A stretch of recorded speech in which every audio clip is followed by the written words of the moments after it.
The serpent crown of Atlantis. Whispers beneath the waves. The Atlantic Ocean was restless that morning. Waves rolled like dark muscles flexing beneath a gray sky, and the sea seemed to whisper secrets no human was meant to hear. Dr. Evelyn Carter stood at the rail of the research vessel Odyssey, her gloved hands gripping the cold metal, eyes fixed on the horizon where the world dissolved into mist. Evelyn wasn't the kind of woman to chase legends. At 37, with a career built on evidence, radiocarbon dating, and careful excavation, she had made her reputation in marine archaeology by separating fact from fantasy. She lectured often against sensational claims: Atlantis, sea monsters, lost continents, all the stories people wanted to believe. Myths, she called them. Distractions from real science. But here she was, in the heart of the Atlantic, searching for one of the greatest myths of all time. It had begun 3 months earlier, when a crate arrived at her Cambridge office with no sender listed. Inside, she found fragments of a stone tablet, water-worn and salt-crusted, etched with strange glyphs that matched no known ancient script. Alongside it was a manuscript, handwritten in Old Portuguese, dated 1542. She spent weeks deciphering it. The manuscript spoke of an island west of the Azores, where fishermen once claimed to see marble columns rising from beneath the waves. But it was the final page that held her breath. Beneath the gates of serpents sleeps the crown of kings, the one that commands tides and empires. Atlantis is not drowned, but bound. Evelyn had dismissed it at first. Hoaxes were common, but the glyphs on the stone fragments were different. They matched faint markings she had once seen on submerged ruins near Bimini. The more she studied them, the more she felt an unease creeping into her bones. Then came the letter. It was delivered by courier, written on thick, cream-colored paper, signed only with an elaborate symbol of 2 serpents intertwined around a trident. The writer claimed to be a patron of archaeological research, offering unlimited funding for an expedition to the Azores to locate what the manuscript described. Evelyn should have ignored it. But the fragments, the manuscript, and the strange symbol gnawed at her. And when she learned that other expeditions, funded by rival collectors, were already mobilizing in secret, she made her decision. She assembled a small team, charted the Odyssey, and set out into the endless Atlantic. Now, 3 weeks into the voyage, they were close. Dr. Carter. She turned to see Liam Hayes jogging toward her across the deck. Liam was in his early 40s, a marine engineer whose knowledge of deep-sea robotics was unmatched. He was practical, level-headed, and one of the few people she trusted completely. He handed her a tablet displaying sonar readings. "You'll want to see this," he said, his breath fogging in the chill air. The sonar showed a jagged formation on the seabed, nearly 200 meters down. At first glance, it looked like natural rock. But as the scan refined, patterns emerged: arches, straight lines, geometric angles. Not natural. Evelyn's heart pounded. "That's constructed." Liam nodded grimly. "A structure. And it's massive." Before she could respond, another voice cut through the sea air. "As I promised, Dr. Carter." She stiffened. The man approaching wore a dark coat that seemed too fine for the rough deck of a research vessel. His name was Marcus Ariston, their mysterious benefactor. Tall, lean, with sharp features and eyes like steel, Marcus carried himself with the calm assurance of someone used to commanding attention. Evelyn had never trusted him. "You said you wanted proof," Marcus said smoothly. "And there it is. The gates of Atlantis." Evelyn bristled. "We don't know what this is yet. It could be Roman, or even a natural." "Don't insult both of us," Marcus interrupted, a smile tugging at his lips. "You've seen the glyphs. You've read the manuscript. You know as well as I do this is older than Rome, older than any known civilization." Before she could argue, the ship's intercom crackled. "Dr. Carter, you'll want to get down here," came the voice of Sophia Mendez, their linguist and epigrapher. "We've translated more of the manuscript. It's strange." Evelyn and Liam exchanged a look, then hurried below deck. The ship's lab was cramped but functional, its walls lined with equipment and shelves of books. Sophia sat at a table cluttered with papers, her dark hair tied back, eyes sharp with excitement. She pointed to the manuscript, her fingers trembling slightly. "It talks about the crown again," she said. "The serpent crown. It says it was made to command both men and oceans, to bind beasts of the deep. But listen to this," she read aloud, her voice low, "he who wears the crown is not its master, but its servant. The crown chooses its bearer, and in doing so binds him to the Leviathan beneath." Evelyn frowned. Leviathan. Sophia nodded. A biblical name, but here it seems older, some kind of sea entity. The text warns that the crown was sealed away to prevent its awakening. Or to keep it safe, Marcus interjected from behind them. His eyes glittered with something Evelyn didn't like. "Think about it. A relic that can control the sea itself. Imagine the power." "It's a myth," Evelyn snapped. "And myths are dangerous when people start believing them." But even as she said it, she couldn't shake the image from her mind, a crown that bound empires, sealed away beneath the ocean for thousands of years. 2 days later, they were over the site. The Odyssey rocked gently on calm waters as the crew prepared the submersibles. Liam's pride was the Nereid, a 2-man submersible designed for deep-sea exploration. Evelyn and Liam suited up, their helmets reflecting the steel-gray light as they climbed into the vessel. "Ready?" Liam asked, his hands on the controls. "As I'll ever be," Evelyn replied, her voice steady despite her racing heart.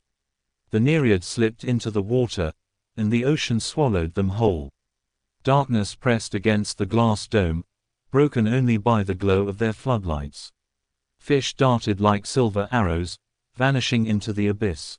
As they descended, the sonar pinged steadily.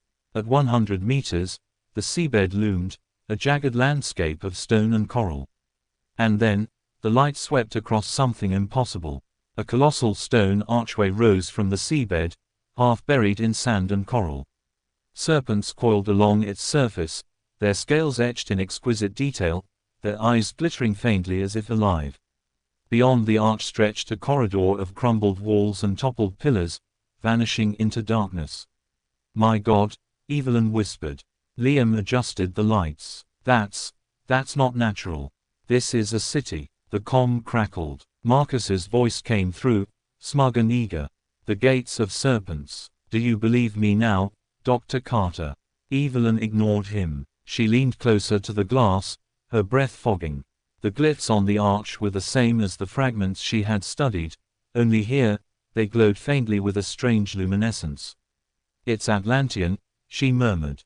"It has to be." And for the first time, Evelyn Carter felt the foundations of her skepticism tremble. But as they pushed deeper into the ruins, the water grew colder. Shadows moved beyond the reach of their lights, shapes too large to be fish. Once, Evelyn thought she saw a massive eye glimmering in the dark, watching them. "Did you see that?" she whispered. "See what?" Liam asked, his eyes on the controls. She almost said nothing, but the feeling of being watched did not leave her. At last, they reached the base of the structure. A collapsed stairway led downward into darkness, sealed by a stone door carved with twin serpents entwined. The glyphs glowed brighter here, pulsing like a heartbeat. Sophia's voice came through the comm, tense. "Dr. Carter, the manuscript warns that opening the gate of serpents would unbind what was sealed." "Are you sure?" "We came for answers," Marcus interrupted sharply. "Open it." Evelyn's hands tightened into fists. Every instinct told her this was wrong. But part of her, the archaeologist, the seeker of truth, burned to know what lay beyond. She reached out and touched the glowing glyphs. For a moment, the ocean seemed to go silent. And then the door began to tremble. The glyphs flared with light, and the gate slowly groaned open, releasing a cloud of silt that spiraled upward like smoke. From the darkness beyond came a sound, not mechanical, not natural, but a low, thrumming hiss that seemed to vibrate in their bones. Evelyn's breath caught. The gate of serpents had been opened. And something inside was awake. The gate of serpents. The gate yawned open like the mouth of some colossal beast. Beyond it, the darkness was absolute, a black void that swallowed the glow of their floodlights. Evelyn's pulse thundered in her ears, and for the first time in years, the rational scientist in her faltered. She had opened tombs before, unearthed ruins buried for millennia, but nothing compared to this. This was not simply archaeology, this was trespassing. "Do you feel that?" Liam whispered. His voice was taut with unease. Evelyn nodded. Though the ocean pressed against them as always, something else stirred in the water, a vibration like the hum of distant machinery or the breath of something enormous and alive. "Proceed," Marcus's voice crackled through the comm, cold and commanding. "Marcus," Evelyn snapped, forcing steel into her tone, "this is a sealed chamber. Opening it could destabilize the ruins, or worse. Or," Marcus countered smoothly, "it could reveal the crown. Do not falter now, Dr. Carter." Evelyn gritted her teeth. She hated how his words dug under her skin. She wanted to argue, to tell him this wasn't his decision, but the truth was, he held all the power. He funded this mission. He owned the ship, and deep down, she wanted to know as much as he did. Against every instinct, she guided the Nereid forward. The submersible crossed the threshold, entering a vast chamber that opened like an underwater cathedral. Pillars carved with serpents lined the walls, their coils spiraling toward the ceiling lost in darkness. Strange coral clung to the stone, glowing faintly with phosphorescent blue, painting the space in an eerie light. At the center of the chamber stood an altar. It was a massive block of black stone, perfectly smooth, untouched by time or tide. Resting upon it, suspended as though weightless, was a crown. The serpent crown. Evelyn's breath hitched. It gleamed with an otherworldly sheen, crafted of some unknown metal that shimmered like liquid mercury. Two serpent heads curled around its band, their eyes set with stones that glowed a faint emerald light. But the strangest part was the way the water bent around it. Ripples warped as if the crown existed both in the water and outside of it, as though reality itself resisted containing it. Liam whispered, "That's impossible." Evelyn stared, her chest tight. She had expected myth, perhaps ruins, not this. This crown was real, and it pulsed with an energy that made her skin crawl. "Retrieve it," Marcus ordered, his voice taut with hunger. "No," Evelyn snapped. "We don't even know what it is. That thing isn't just an artifact, it's dangerous." "It is the culmination of our quest," Marcus said. "It, Dr. Carter," Sophia's voice broke through the comm, urgent. "I finished the translation. Listen to me. The manuscript says the crown was made to bind the Leviathan, but it also warns, the one who wears it shall not command, but be commanded.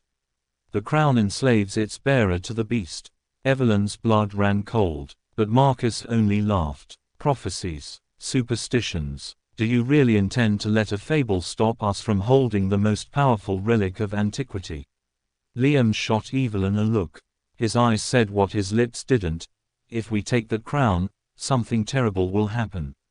Evelyn hesitated. Her career, her life's work, had been about discovery, but discovery without wisdom was just destruction. "I won't do it," she said firmly. "Then I will." The comm went silent, but Evelyn's stomach dropped. Marcus wasn't on the surface anymore. Somehow, impossibly, his voice echoed from inside the ruins themselves. "Impossible," Liam whispered. He couldn't. Before he finished, a second submersible's lights flickered in the chamber. Marcus had launched a smaller, single-pilot craft from the Odyssey without telling them. His vessel descended with eerie grace, approaching the altar. "Marcus, stop!" Evelyn shouted, but Marcus ignored her. His craft extended a mechanical arm toward the crown. The moment the claw touched it, the chamber groaned. The stone pillars shuddered, sending clouds of silt into the water. The glow of the crown intensified, its serpent eyes blazing green. And then the sound came again. The deep, resonant hiss that seemed to come from the bones of the ocean itself. Only this time, it was louder. Closer. The seabed trembled. From the shadows beyond the chamber, something massive stirred.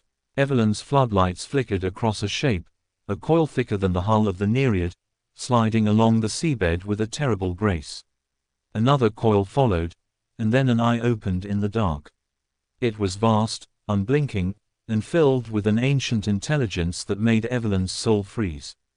The Leviathan. "Dear God," Liam whispered.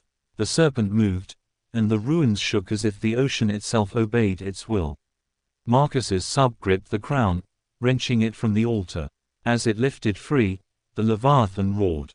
The sound wasn't just heard, it was felt, a vibration that rattled their bones and made their vision swim.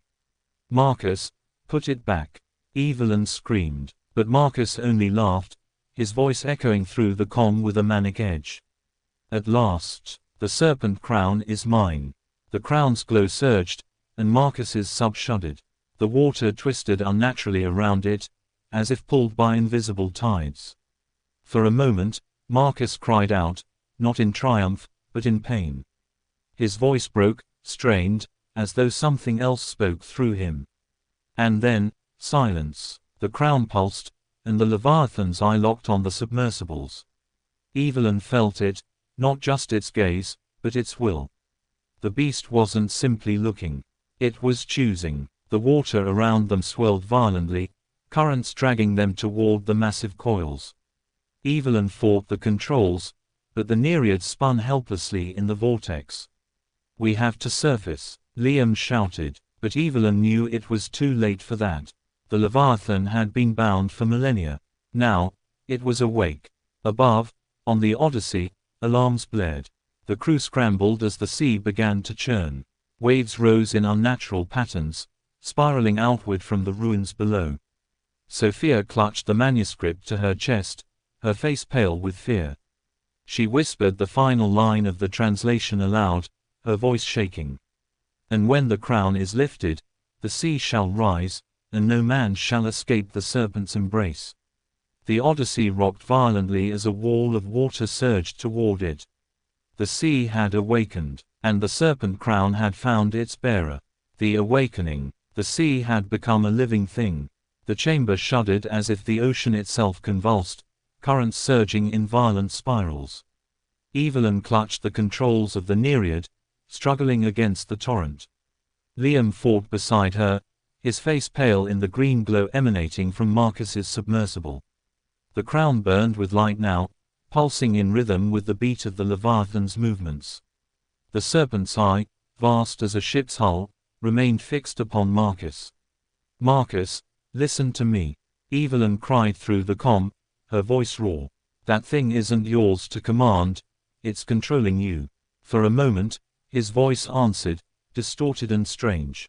"I feel it, Evelyn, the power." His words cracked, breaking into a hiss. "I am chosen, the Serpent King reborn." Liam swore under his breath. "He's not in control anymore." The Leviathan moved, its coils twisting with a grace that defied its size. Each ripple of its body sent shockwaves through the water, knocking debris from the chamber walls. The glowing coral dimmed, as if retreating in submission. Then Marcus laughed. It wasn't the laugh of a man, but of something hollow, echoing with another voice behind it. "For centuries, your kind has ruled with ships and sails. Now the sea will take back what was stolen. I will make the world kneel." The Leviathan's roar followed, shaking the ruins so violently that cracks split along the stone floor. From those fissures, strange bioluminescent eels slithered free, their jaws lined with needle-like teeth. Guardians of the deep, awakened from their ancient slumber. "They're coming straight at us," Liam shouted. Evelyn thrust the Nereid into reverse as the eels swarmed. Their bodies glowed with a sickly green light, illuminating the ruins in a grotesque spectacle. One slammed against the sub's hull, scraping long, shrieking gouges across the metal. "I'm taking us out of here," Evelyn snapped, guiding the craft toward the chamber exit. But the water itself resisted, pushing them back toward Marcus and the beast as if the ocean obeyed the crown. "Surface team, do you copy?" she shouted into the comm. Static. Then Sophia's panicked voice cut through. "Evelyn, the storm, It's not natural. Waves are rising higher than anything I've ever seen. Marcus has triggered something catastrophic. I know, Evelyn growled. We're staring at it. Above, the Odyssey fought to survive. Waves towered like walls, crashing against the ship. Crew members scrambled to secure ropes and lash down equipment, but several were swept overboard in the chaos. Sophia clung to the railing, the manuscript pressed desperately to her chest, her knuckles white. Lightning split the sky, illuminating a whirlpool forming directly above the ruins where Evelyn and Liam were trapped. Through the sheets of rain, Sophia swore she saw something, massive coils rising just beneath the surface before sinking again. The crew's captain staggered beside her, his beard dripping with seawater. "That's no storm," he muttered grimly. "That's a grave we're sailing into." Below, Evelyn and Liam fought for their lives. The eels tore through the water, snapping at the submersible with relentless fury. Evelyn fired the sub's limited defense system, short bursts of sonic pulses designed to deter sharks. The creatures writhed in pain, scattering for a moment. "Won't hold 'em off long," Liam warned. The Nereid spun as Evelyn forced it forward, breaking through the chamber archway into a narrow tunnel lined with serpent carvings. But the relief was short-lived. The tunnel began to collapse behind them as the Leviathan's massive coils shifted. The serpent was following. "Faster," Liam urged. Evelyn's fingers flew over the controls. The Nereid surged ahead, weaving through falling stone and debris.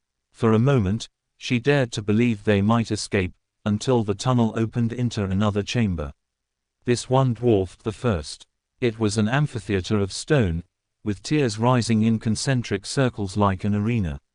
At its center stood a throne, carved from coral and bone, and seated upon it was a figure.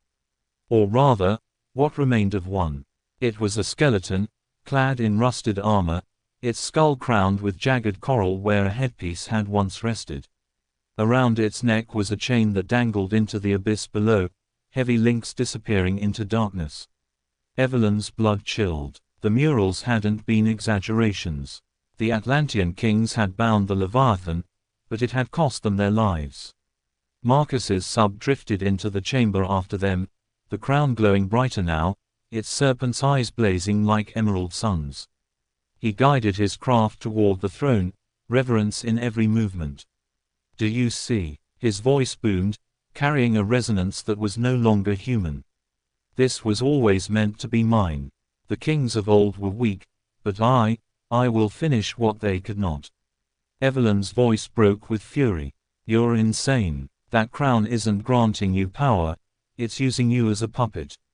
But Marcus didn't answer. Instead, he placed his sub before the throne, and a blinding surge of light erupted from the crown.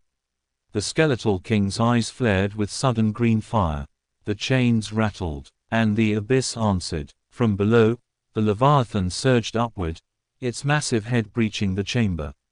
Water displaced violently, sending whirlpools spinning around the submersibles. The beast coiled around the throne, its maw opening wide enough to swallow a ship whole. The crown pulsed in time with its movements. Marcus had become its voice. "Rise," he commanded. "Drown the world and crown me as its master." The Leviathan roared, and the ocean obeyed. Above, the storm escalated into a cataclysm. Waves swallowed entire decks of the Odyssey. The crew screamed as the ship tilted dangerously, water flooding across the stern. Sophia gripped the railing, her lips trembling as she recited fragments of the manuscript like a prayer. Lightning split the sky, and for a brief instant, she saw it, the Leviathan's massive body breaching the surface in the distance, coils thrashing as storms obeyed its will. Her heart sank. The world above had only moments before the beast's fury consumed it. Below, Evelyn's desperation hardened into resolve. She had come here to uncover truth, but now truth threatened to destroy them all. The serpent crown wasn't Atlantis's treasure, it was its curse. "We have to destroy it," she whispered. Liam turned to her, shocked. "Destroy the crown, Evelyn? It's an artifact beyond anything we've ever seen. It's a weapon," she cut in sharply. "A prison and a key. As long as it exists, the Leviathan will never stop." Liam stared at her, then at Marcus's sub, where the crown pulsed with a rhythm like a heartbeat. Finally, he nodded. Then we end this. But how? The crown was bound to Marcus now, fused through some unnatural force. To destroy it, they'd have to separate it from him, and that meant confronting both the man and the monster. The Leviathan's massive head loomed over the throne, its mouth opening in a terrible display. Rows upon rows of fangs gleamed in the eerie light. Evelyn's mind raced. Then she saw it, the chain. The throne's chain wasn't just decoration. It bound something deeper in the abyss, an anchor to hold the Leviathan. And if it could hold, perhaps it could be used again. Liam, she said urgently, the chain, it's the key. If we can rebind it to the crown. But she never finished. Marcus's sub turned sharply, its clawed arm extending toward them. The crown flared, and the Leviathan struck. The beast's tail whipped through the water, smashing into the Nereid. Alarms blared, panels sparked, and the sub spun out of control, crashing against the amphitheater wall. Evelyn's head slammed into her harness, stars exploding across her vision.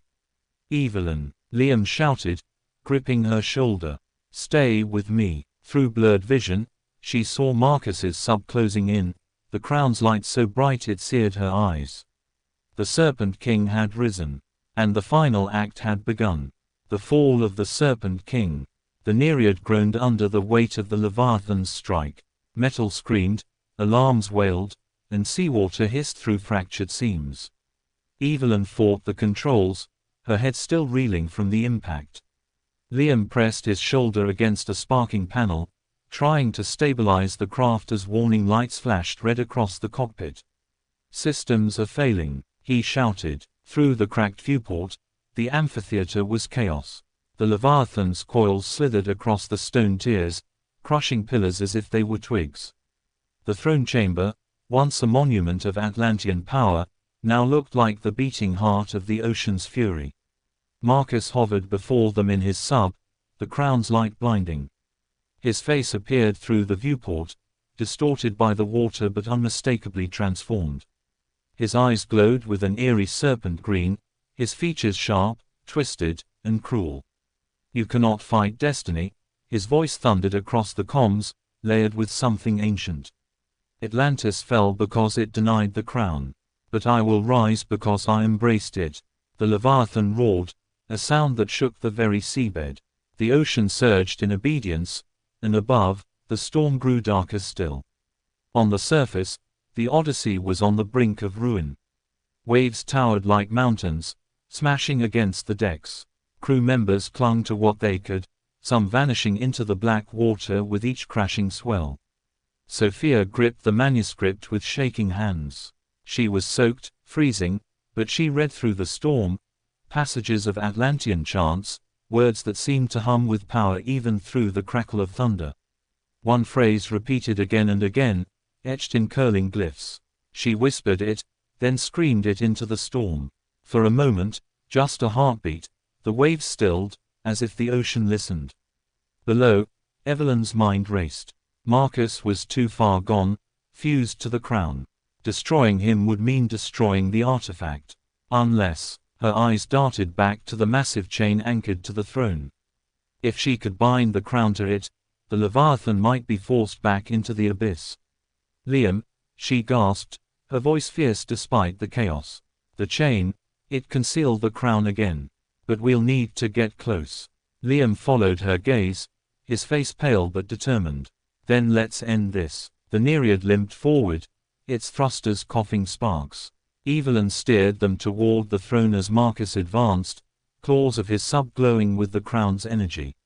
You dare defy me? Marcus's voice cracked, fury echoing through the chamber.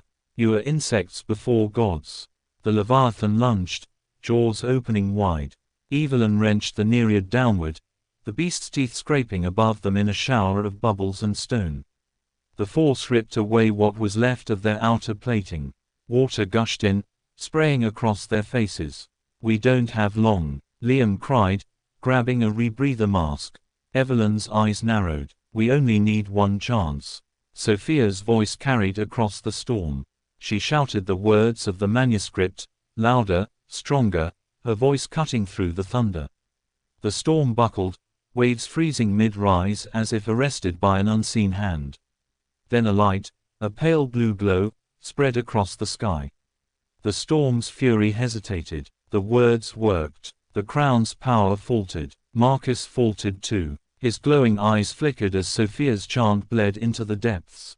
"No," he roared, clutching the crown as if to steady it. "You cannot undo this. The sea is mine." The Leviathan thrashed violently, coils slamming against the amphitheater. The entire chamber began to collapse, stone raining into the abyss. Evelyn seized the moment. She rammed the Nereid forward, smashing into Marcus's submersible. The crown blazed brighter, cracking with energy. Sparks flew as Marcus clawed at them in rage. Liam acted. He triggered the grappling arm, its steel claws snapping onto the chain. With a groan of metal on stone, the chain pulled free, whipping through the water like a serpent of its own. "Now, Evelyn," he yelled. She drove the Nereid upward, forcing the chain toward Marcus. It wrapped around his sub, coiling tighter, drawn by the crown's light like a magnet to flame. Marcus screamed, his voice no longer human. "No, I am the Serpent King. The world will drown." But the chain tightened, dragging his sub downward. The crown's light flared so bright it split the water with spears of emerald fire. The Leviathan roared in fury, thrashing in all directions. The throne collapsed. The amphitheater fell apart, and the abyss opened beneath them. The chain dragged Marcus and the crown into the black chasm, pulling the Leviathan with it. Its coils twisted, thrashing, clawing at the ruins, but the pull was too strong. With a final, earth-shaking roar, the beast and its false king was swallowed whole. The abyss sealed. Silence fell. Above, the storm broke. The waves stilled into rolling swells, lightning faded, and the clouds parted to reveal a bruised but clearing sky. The Odyssey floated battered but alive. Crew cheered weakly, some collapsing in exhaustion. Sophia dropped the manuscript, tears streaming down her face as the storm dissolved into nothing. "It's over," she whispered. Below, Evelyn and Liam floated in the wreck of the Nereid. Systems were dead, alarms silenced, and water filled the cabin to their waists. But they were alive. Evelyn leaned back, staring into the dim, peaceful silence of the ruins.